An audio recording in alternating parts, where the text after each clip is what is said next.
일본이 시급 올리려고 얼마나 노력을 하는데 중앙정부에서 야 기업들아 시급 올려줘. 저희 돈 못 줍니다. 일본은 디플레이션입니다. 맨날 이 말 했잖아요. 그런데 여기는 뭐 올릴 수밖에 없는 상황을 만들어 주는 거예요. 왜? 물가가 올라가더라도 그거를 사주는 구매력이 있는 사람들이 매년 몰려오다 보니까 일본 다른 지역에 뭐 더블 스코어. 구독과 좋아요, 알람 설정 감사합니다. 일본에서 제일 물가가 비싼 곳은 어디일까? 라는 내용인데 아니 뭐야 너무 간단하지 않습니까? 당장에 이 배경에 있는 거 맨치로 도쿄 아니야 도쿄 뭐 그런 걸 문제라고 해 라고 느낄 수가 있는데 아쉽게도 아닙니다. 정말 놀랍게도 박간이가 살고 있는 홋카이도에 있습니다. 도쿄도 비싼 데 많이 있는데 일본에서 제일 주목을 받고 있다. 그런 것은 우리 동네에 있습니다. 그렇기 때문에 제가 오늘은 일본에서 제일 물가가 비싼 곳의 물가 수준부터 해서 여러 가지 알려드릴 테니까 여러분도 보시고 아니 뭐야 일본에서 비싸다고 했는데 이거밖에 안 돼? 라든지 세상에 저기는 완전 미국이구만 이라고 느끼는 그런 것도 나올 수도 있겠네요. 그러니까 먼저 이걸 보면서 이야기를 해보도록 합시다. 박간의 방송은 제가 몇 번 얘기하는 지역인데 홋카이도 니세코라는 지역입니다. 니세코. 뭔가 스키 리조트가 있고 눈이 많이 내리고 그런 지역이죠. 예, 일본 경제신문이네요. 이 니세코 지역의 부동산 가격이 이제 버블기를 넘어서서 미친듯이 부동산 가격이 오르고 있다. 이래가지고 뭐 한국 기업도 여기 리조트 세운다. 이런 얘기를 한 적이 있습니다. 여기가 지금 겨울에 대충 이런 느낌으로 있잖아요. 외국인 관광객, 특히 서양 사람들이 몰려와가지고 지금 뭐 난리 북새통입니다. 예. 일본 다른 지역도 원래 이제 관광객들 많이 가잖아요. 근데 그런 거랑 좀 다르게 이 니세코 지역은 특히 좀 고급화에 특화되어 있다 보니까 물가가 장난이 아닌 거예요. 여기 관련해가지고 홋카이도에 지방 방송사가 있거든요. 이 지방 방송사 같은 데서도 막 특집을 냅니다. 카츠동이 3,000엔, 세계적 리조트 니세코의 무슨 현상? 버블 현상. 코로나 이후에 해외에서 관광객이 쇄도하고 있다. 그리고 이런 뉴스뿐만 아니라 SNS상에서도 이 니세코의 물가에 대해서는 많이 오래 화제가 됐었습니다. 그러니까 많은 외국인이 오다 보니까 자연스럽게 뭡니까? 이 가격에도 팔리네? 뭐야? 올려볼까? 아니 이것도 팔리네? 올려볼까? 팔리네 하다 보니까 이게 끝을 모르고 올라가는 게 있고 플러스 브랜드 이미지 고급화 전략이라 했잖아요. 인위적으로 물가를 올리는 게 있습니다. 니세코 지역은. 제가 몇 개를 예를 보여드릴게요. 제일 이제 유명한 게 이제 콘도미니엄의 가격들이죠. 경치가 보이는 이런 이제 코노르, 구석진 방 1박에 60만원. 대략 1박에 600만원. 그런데 여러분 옆에 이게 일본어로 써놨죠. 예약으로 만실입니다. 이런 사람들이 스키를 하루만 타고 하는 게 아니잖아요. 장기 체류하면서 스키 타면서 가족끼리 좀 긴 휴가를 보내거든요. 그런데 그런 콘도미니엄도 만실이에요. 라고 하면서 정말 이 동네는 겨울철에 못 온다. 이 웬만한 사람들. 이렇게도 방송에 나오는 겁니다. 하루 600이요? 하루 600이요. 그냥 스키 아침부터 저녁까지 하면 거의 그냥 자는 거잖아. 그렇죠. 그냥 자는데 600이요? 600이요. 하루 종일 밖에서 스키 타는데 호텔 방에 있는 시간 별로 안 되는데 그걸 600을 태워? 이런 말 한다는 것 자체가 감각이 여러분 다르다는 거예요. 부자 감각이 안 된단 말입니다. 부자들은 뭡니까? 내가 오랜만에 휴가를 내서 왔는데 나의 급이 맞는 이 정도 좀 돼야 되지 않나? 뷰도 좀 보고 이 정도면 낼만하네 이렇게 생각을 한단 말이에요. 호텔에 몇 시간 머무는데 이 돈을 써야 되나? 이런 이제 서민적인 이쪽 감각이랑 좀 동떨어지기 때문에 저희는 좀 모르지만은 아마 이걸 보면서 오상 네가 한 말이 맞다. 나는 그렇게 생각해. 라고 생각하는 분이 계실지 모르겠네요. 네. 아무튼 그런데 이제 이 콘도미니엄이 이런 뿐만 아니라 여러 가지가 있어요. 저 보면서 깜짝 놀랐거든요. 1박당 32만원짜리 이런 방도 있고, 그 다음 1박에 40만원. 뭐 이런 여러 가지, 뭐 싼 것도 있네요. 1박에 38,000원. 이게 싸 보이는데 이제 정신 차려줘. 38,000원이요. 1박에 38만원짜리가 대박 싸 보이죠. 안 그래? 1박에 300만원, 1박에 400만원, 옆에 1박에 38만원. 거저다. 근데 정신 차려! 1박에 38만원이면은 서울에서도 웬만한 5성급 호텔에서 살 수 있어! 라고 생각이 되잖아요. 여러 가지 놔뒀는데, 뭡니까? 그 중에서 제일 비싼 이런 방 같은 경우에는 금방 나간다. 오히려 싼 게 남아있는 거예요, 여러분. 아시겠습니까? 이게 재밌는 거예요. 30 몇만 원짜리 방은 남아있고 600만 원짜리 방은 없단 말이에요. 왜? 그만큼 부자들의 수요가 있단 말입니다. 이쪽 지역에. 이런 식으로 해서 호텔 가격도 약간 버블기가 있고, 그리고 아까 일단 먹는 물가. 카츠동입니다. 폴크 커틀릿 온 라이스. 밥 위에 이거 돈가스 얹은 거니까. 여러분 여기에 일본어가 있습니까? 일본어가 없어요. 이걸 누가 사라고 이 덮밥 3,000엔에 팔겠어요. 선생님들 스키 타러 오셨으면은 재패니즈 까츠동 하나 땡기셔야 되지 않겠습니까? 이런 사람들에게 판매한다고 가격을 올려주는 겁니다. 참고로 일본에서 일반적으로 있잖아요. 요 카츠동이 대중 체인점 가면 한 500엔, 600엔. 그 다음에 좀 괜찮은 데 가더라도 1000엔 정도로 먹을 수 있는 금액이에요. 그러니까 최소한 뭡니까? 3배에서 6배 정도로 가격을 뻥튀기해서 판매하는 겁니다. 이게. 그럼 이 카츠동만 있나? 이것뿐만도 아니에요. 이게 이제 우나기 있잖아요. 민물 장어, 그 다음에 와규, 소고기 몇 개 구워가지고 덮밥을 만든 거예요. 5,000엔, 5만원. 이거 여러분 크기 커 보이죠? 내가 봤거든요. 요만합니다. 딱 요만해요. 진짜. 미니, 스몰 사이즈. 근데 이것도 팔려요. 와우. 재패니즈 와규 딜리셔스 이래가지고 먹는 겁니다, 이거. 이게 부자분들의 푸드코트 가격이구나. 그렇죠. 이 외에도 예를 들어 이런 거 있잖아요. 이거 인터넷 SNS에도 많이 화제가 되었었어요. 아, 이거 화제됐어요? 응. 이 소바 위에 새우튀김 2개 얹은 거. 얼마? 3,500엔. 이게 일반적으로 여러분 일본에서 체인점 가면 한 400엔, 500엔. 예, 아무리 비싼 데 가더라도 한 800엔 정도를 먹을 수가 있습니다. 예, 그러니까 이것도 가격이 약 4배 이상이네요. 이거는 좀 덜 넘었어요. 그렇죠. 이거를 말도 안 돼. 이래가지고 이제 방송 기자가 마이크 딱 들고 가는 거야. 아까 서양인에게 딱 대요. 가격 어떻습니까? 그러니까 서양인 한마디 하는 겁니까? 응? 여기 일본에서 유명한 스키 리조트 아닙니까? 맞습니다. 싸네요. 전혀 부담되는 가격이 아니네요. 라는 이런 서양 사람들의 말이 딱 계속 인터뷰 계속 나오는 거야. 이 정도는 내야 되죠. 왜냐면 이게 달러로 치면 20달러거든요. 그러니까 방송국 이제 기자들이 놀라가지고 그래? 우리는 못 사는데요? 이러면서 있잖아요. 쳐다보는 거죠. 그게 이제 TV에서 막 나오는 거예요.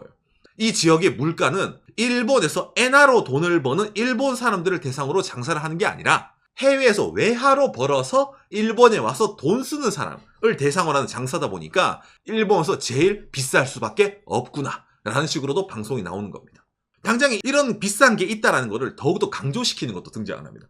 작년에 등장을 해가지고 일본 뉴스에서 탑으로 한번 떴어요. 자, 뭐냐면 여러분 제가 그림 하나 보여드릴게요. 이거 여기가 버블인 이유. 이 동네에 스키 곤돌라입니다. 여러분 뭔가 여기에 영어로 써놨죠. 무이턴. V통이라 써놨죠. 예, 맞습니다, 여러분. 이 동네에 기간 한정으로 루이비통이 들어왔습니다. 루이비통 스키용 고글, 루이비통 스키 신발, 루이비통 스키 점퍼. 당신은 루이비통 스키 리조트에 있으니까 이 스키 곤돌라조차도 뭡니까? 루이비통인 거예요. 이 스키 리조트는 이 정도 물가가 허용되는 고급 스키 리조트다 라는 걸 보여주기 위해서 이게 등장을 한다는 겁니다. 아주 뭔가 거품이 많이 보이네요. 버블버블하죠. 루이비통 리세코 윈터 리조트 팝업 스토어. 돈 버는 당신의 수준에 걸맞는 곤돌라라 이 말인 겁니다. 스키도 팔아요. 그러니까 이게 루이비통 스키판 있잖아. 이것도 팔아요. 가격 116만엔. 참고로 세금 별도네. 일본 세금이 이제 소비세가 10%니까 이거 10% 넣으면은 대략 우리나라도 한 1,300만 원 정도 나오겠네요. 디자인조차도 버블하네요. 가보고 싶었는데 제가 이걸 안 간 이유가 저 같은 사람 없습니까? 그럼 뭔가 내가 이거 살 수 있는 그거 돈도 없는데 괜히 들어가면은 그 있잖아 점원이 눈치 보이는 거. 제가 웬만하면 여러분 보여주고 싶어가지고 가볼까 생각을 했는데 예. 좀 있잖아. 바깥에가 이거 살 정도는 안 되거든요. 그러니까 돈도 없는데 가가지고 그냥 이거 보는 거 좀 그래가지고 제가 안 갔어요. 그냥 뉴스만 봤어요. 예. 좀 사진 찍으러 가려고 생각했었는데 했어요, 사실은. 좀 용기가 안 났습니다. 예. 웬만한 스키 리조트에 루이비통이 팝업 스토어 만들지 않잖아요. 근데 이 스키 리조트는 루이비통이 친히 팝업 스토어를 만들면서 운영할 정도니까 급이 높다라는 식으로 알려주는 거예요. 당장 이것뿐만도 아닙니다. 또 뭐가 또 기사에 나왔냐면 이 동네를 72만엔의 헬리콥터 택시까지 등장. 헬리콥터 택시 들어보셨습니까? 무슨 말? 헬리콥터로 스키장에 액세스. 홋카이도에 신치토세 공항이 있어요. 이 공항에서 아까 제가 보여드린 이 니세코라는 리조트까지 가려면은 차 타면은 2시간 좀 넘게 가야 되고 예. 기차 타더라도 이게 길이 잘 안 돼 있어요. 부자분들 비행기 내려가지고 언제 차 타고 2시간 넘게 산길 갑니까? 그러지 마시고 저희 헬리콥터 택시를 타시게 되면은 홋카이도 공항에서 니세코까지 단 36분 만에 갈 수 있으니까 이걸 타세요 라고 얘기를 하는 거예요. 수요가 있으니까 공급이 생긴다는 거예요.